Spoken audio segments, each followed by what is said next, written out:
안녕하세요, 전마홍입니다. 오늘은 UiPath에서 가장 많이 사용하는 데이터 형태 중에 하나인 데이터 테이블에 대해서 한번 알아보고 이걸 다루는 법에 대해서 좀 더 논의해 보도록 하겠습니다. UiPath는 데이터 자동화 작업을 많이 하기 때문에 이 자동화된 결과를 엑셀에 저장을 하거나 아니면 자동화를 하기 위한 업무 리스트를 엑셀로 정리해 놓고 하는 경우가 많기 때문에 사실 UiPath에서 데이터 테이블을 다루는 것은 상당히 좀 중요한 부분이라고 할 수 있겠습니다. 먼저 UiPath 띄우고요. 여기서 새 프로세스를 하나 만들겠습니다. 프로세스 이름은 데이터 테이블 프랙티스라는 이름으로 만들고요. 이번에 연습으로 다룰 엑셀 테이블은 지금 여기 있는 이 책 정보와 같습니다. 제일 첫 번째 줄은 머리끄랭을 집어넣고요. 타이틀, 타입, year, price 이렇게 놓고 그 다음에 책 이름, 그 다음에 책의 형태, 언제 만들어졌는지, 그리고 금액이 어떻게 되는지 이런 식으로 만들어 놓겠습니다. 자, UiPath 이제 실행이 됐고요. 그럼 메인 워크프로로 들어오겠습니다. 엑셀에 있는 데이터를 끌고 오기 위해서는요, read range라는 함수를 사용을 하면 되는데요. 엑셀에 있는 워크북에서 가지고 오는 형태이기 때문에 이 read range 이걸 바로 이렇게 가지고 오면 되겠습니다. 읽어온 값에 대해서는 데이터 테이블 형태로 저장을 해야 되기 때문에 여기 variables를 클릭을 하고 베리어블 하나를 선언을 해줘야 될 것 같습니다. 그래서 여기는 book data table 이라는 이름으로 이런 식으로 만들어 놓고요. 타입은 스트링이 아니라 데이터 테이블, 그리고 스코프는 여기 현재 있는 시퀀스 요거 그대로 지정을 해주면 되겠습니다.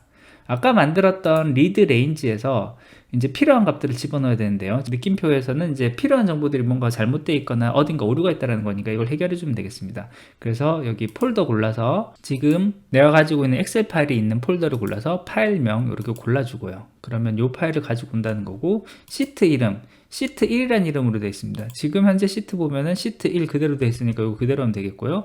레인지 A1에서 A2로 되어 있는데 요거 레인지를 아예 없애버리면 전체 영역에서 자동으로 가지고 오게 되므로 요거는 빈칸으로 두겠습니다. 요 리드 레인지를 선택한 상황에서 오른쪽에 보면 아웃풋이라고 되어 있는데 데이터 테이블, 여기에다가 저장할 데이터 테이블 변수를 집어넣으면 되겠는데 방금 만들었던 book 데이터 테이블이라는 이름 만들었던 요 변수 그대로 여기 집어넣으면 되겠습니다. 그럼 이 정보를 데이터 테이블 형태로 변수로 저장을 하게 됩니다. 그럼 이제 이 저장된 값을 좀 다시 텍스트 형태로 볼 수 있게끔 하기 위해서 변수를 하나를 더 선언을 할게요. 여기 create variable 하고 string test 이렇게 하고 변수는 string 그대로 두겠습니다. 여기 하나 더 넣는데 이제 null activity는 assign을 넣겠습니다. assign assign을 이렇게 집어넣고요. assign의 값에다가 집어넣을 값은 string test 이렇게 해주고요. 그럼 여기에 들어올 값은 스트링 값만 들어올 수가 있습니다. 그렇기 때문에 여기에 만약에 데이터 테이블 형태였던 BDT 이렇게만 해서 집어넣으면은 여기서 바로 느낌표가 없어지지 않고요. 데이터 테이블을 스트링으로 변환할 수 없다라고 되어 있습니다. 그렇기 때문에 여기서 스트링 값을 하나씩 찾아 들어가야 되는데요. 엑셀의 형태, 데이터 테이블에서 어떤 값을 가지고 있다라는 것은 결국 요 행에서 몇 번째 행인지, 그리고 열에서 몇 번째 열인지에 대한 정보를 가지고 있어야 되고요. 이 첫 번째 열은 머리끄랭으로 들어가 있기 때문에 몇 번째 열인지에 대해서는 숫자로도 지정할 수가 있지만 열 이름을 요 위에 있는 요 머리글 이름으로 정할 수도 있습니다. 그럼 이런 부분들은 어떻게 인식을 하냐면요, 첫 번째 줄, 두 번째 줄, 세 번째 줄, 네 번째 줄로 인식을 하고요, 첫 번째 열, 두 번째 열, 세 번째 열, 네 번째 열로 인식을 하거나 타이틀 열, 타입 열, 이열 열, 프라이스 열로 인식을 합니다. 그러면 여기에 넣는 값을 만약에 업무의 잔머리라는 요 첫 번째 칸을 넣는다라고 가정을 하면요, BDT의 첫 번째 줄입니다. 줄이 먼저 들어갑니다. 그래서 rows 갈로 여기 숫자가 들어가는데 첫 번째 줄의 경우에는 숫자 0을 넣습니다. 0부터 세알리기 때문에 첫 번째 줄이면 0. 그 다음은 이제 아이템이 들어가는데요. 몇 번째 아이템인지를 선택을 하면 되겠습니다. 그래서 여기서도 마찬가지 첫 번째 아이템이었으니까 아이템 0이라고 이렇게 넣어주고요. 그럼 거기에 있는 데이터 테이블의 해당하는 위치에 있는 값을 선택이 된 건데 그 값을 스트링 값으로 넣기 위해서 .toString 이렇게 바꿔주면 이제 느낌표가 없어지면서 정상적으로 동작을 하게 되겠고요. 그럼 sTest에 제대로 값이 들어왔는지를 보기 위해서 여기다가도 메시지 박스를 한번 넣어 보겠습니다. 이 액티비티에 메시지 박스 이렇게 하면 메시지 박스 나오고요. 메시지 박스 이쪽으로 넣고 메시지 박스에 들어갈 값은 string 테스트 이렇게 해서 이 값을 한 단계씩 실행을 해 보겠습니다. 자, F11 눌러서 한 줄씩 실행을 해 볼게요.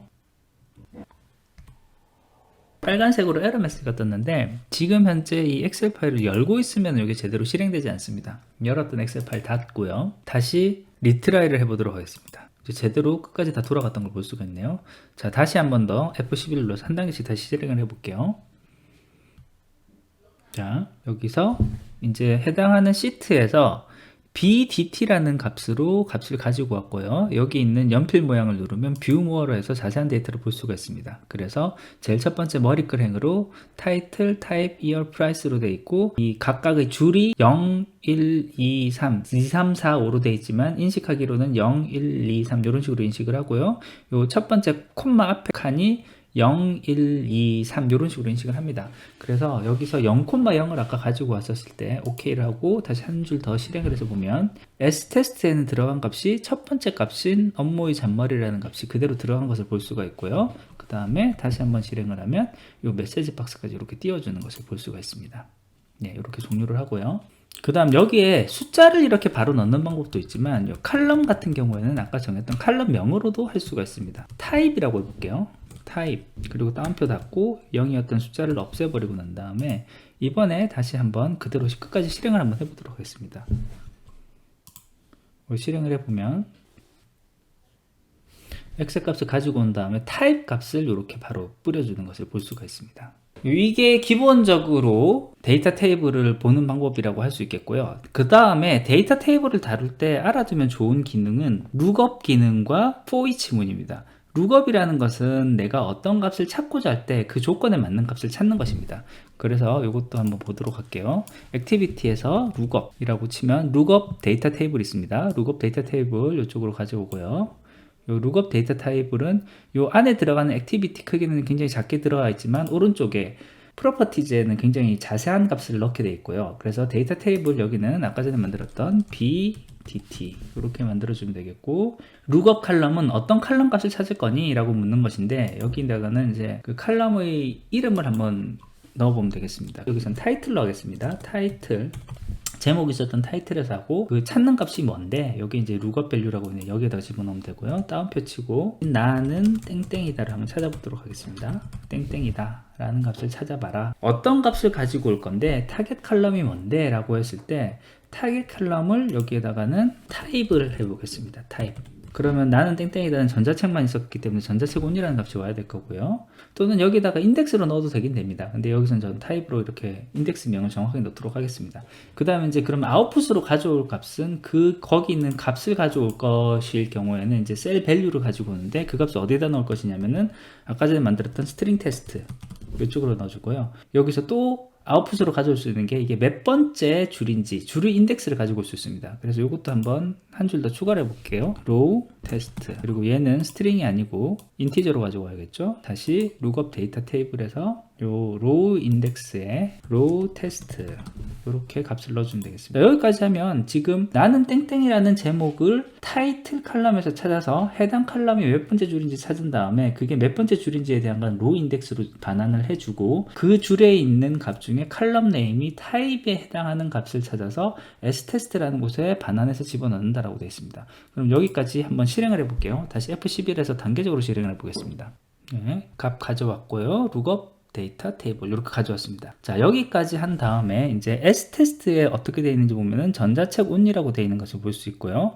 R 테스트라고 되어 있는 거는 이제 몇 번째 줄인지인데 이게 두 번째 줄로 되어 있습니다. 그래서 이 데이터 줄을 다시 이렇게 쭉 보면 나는 땡땡이다 라는 책이 이렇게 세 번째 칸에 들어가 있고요. 아까 말씀드렸던 것처럼 세 번째라고 하면 0, 1, 2 해서 인덱스는 2가 들어가는 게 맞고요. 타입은 전자책 온리 이 값이 들어가니까 이 값을 그대로 가지고 온 것을 볼 수가 있습니다. 이렇게 볼 수 있는 것이 룩업 데이터 테이블이라고 보면 되겠고요. 데이터 테이블을 다룰 때도 굉장히 중요한 것 중에 하나가 또 for each 문이라고 할 수 있겠습니다. 그래서 for each 문 한번 살펴볼게요. for each 찾아보면 데이터 테이블 안에 있는 for each row라는 게 있습니다. 요거를 사용하면 데이터 테이블에 있는 값을 하나하나 찾으면서 볼 수가 있습니다. 여기서 보고 싶은 값이 여기 bdt라고 이렇게 넣어주면 되겠고요. bdt라고 들어간 값에서 이 body에다가 어떤 동작을 하고 싶은 부분을 집어넣으면 되겠습니다. 여기서 집어넣을 때 row라는 값이 어떻게 되냐면 해당하는 데이터 테이블에서 row까지 지정한 것까지가 선택이 되기 때문에 row 점 하고 그 다음에 아이템으로 해서 몇 번째 칼럼인지 또는 칼럼명이 무엇인지를 집어넣는 방식으로 해주면 그 다음 동작을 할 수가 있거든요. 그래서 여기는 어사인을 하나를 해주고요. 어사인을 해서 이렇게 값을 다시 가지고 오고, 이 어사인에 여기 넣을 값은 스트링 테스트 이렇게 해주고요. 그럼 첫 번째 줄부터 차례대로 할 거니까 row item 타이틀로 할게요. 타이틀에 toString으로 해서 스트링 값으로 가지고 와라, 이렇게 하면 되겠고, 그 값이 메시지 박스로 들어가게 해서 한번 해볼게요. 그러면 메시지 박스, 요거 메시지 박스 그대로 이렇게 가져가서 이쪽 아래 넣고요. 메시지 박스에 들어갈 값은 스트링 테스트 이렇게 해주면 완성됐고요. 요거 한번 또 한 단계씩 실행을 해보도록 하겠습니다. 실행을 하면 값 불러왔고요. 그 다음 이제 한 단계씩 실행할 거예요. 첫 번째 책, 그냥 바로 쭉 실행을 하면 두 번째 책, 세 번째 책, 네 번째 책. 여기서부터는 이제 for 문을 반복을 끝내고 난 다음에 그 뒤에 있었던 요 메시지 박스로 한번 더 들어간 거니까 이런 식으로 룩업까지 한번 테스트를 해본 것을 볼 수가 있습니다. 데이터 테이블을 우리가 다루는 부분이 됐다라고 볼 수 있고요. 그 다음 이제 이 작업들이 끝나고 난 다음 마지막으로 write를 하는 경우를 한번 생각을 해볼게요. 저장을 하는 경우를 생각을 해보겠습니다. write range라는 값을 쓰면 됩니다. 엑셀에 있는 write range를 쓰면 되고요. 이 값은 맨 끝에 넣어보도록 할게요. 맨 끝에 write range라는 값을 여기 넣는데, 이 write range는 이대로 넣으면은 느낌표가 항상 떠 있습니다. 이 값을 테스트 테이블 자체를 bdt라고 해서 데이터 테이블 형태로 넣고, 시트는 하나 새로 만들어서 테스트라는 시트를 하나 추가해서 만들어라, 이렇게 만들어도 여기서는 에러가 뜹니다. 이 에러가 보면 이 액티비티는 엑셀 어플리케이션 스코프 안에서만 쓸 수 있다고 되어 있습니다. 그 리드랑 다르게 write를 쓰기 위해서는 이 엑셀 어플리케이션 스코프를 꼭 먼저 실행을 해줘야 됩니다. 그래서 엑셀 어플리케이션 스코프를 찾아서 여기 넣어주고요.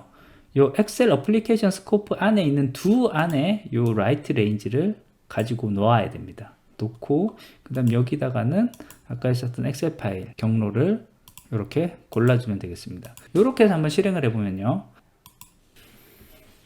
처음에 for 문 돌면서 제목을 하나씩 다 가져오고요. 첫 번째 책, 두 번째 책, 세 번째 책, 네 번째 책에 대한 타이틀 가지고 오고, 그 다음에는 lookup 값으로 찾아왔었던 타입 정보 한번 띄워줬고, 그 다음에는 write로 해서 테스트란 이름의 시트를 만든 다음에 그거에다가 값을 집어넣고 저장하고 닫았습니다. 그래서 지금 또 그 엑셀 파일을 열어보면 이렇게 테스트란 이름으로 요 테이블 값들이 한 번씩 더 들어간 것을 볼 수가 있고요. 여기서는 보면 지금 제일 처음에 머리끄랭이 빠져 있습니다. 이 머리끄랭 빠져 있는 거는 일단 닫고 저장 안 함. write range에서 오른쪽에 있는 옵션 중에 add headers, 요거를 체크박스를 해주면 헤드 값이 들어가게 됐습니다. 다시 한번 실행해 볼게요. 책 제목들 한 번씩 이렇게 다 띄워주고요. 엑셀 열어서 저장하고 닫았습니다. 다시 아까 그 엑셀 파일 열어보면 이렇게 테스트라는 테이블이 하나 추가가 되면서 필요한 값들이 다 이렇게 들어가 있는 이와 같은 형태로 정리되는 것을 볼 수가 있습니다. 예, 오늘은 UiPath에서 많이 사용하는 데이터 형태인 데이터 테이블에 대해서 다루는 방법을 좀 알아봤습니다. 예, 오늘 준비한 것은 여기까지고요. 조금이라도 도움이 되셨다면 구독과 좋아요 부탁드리겠습니다. 끝까지 들어주셔서 감사합니다.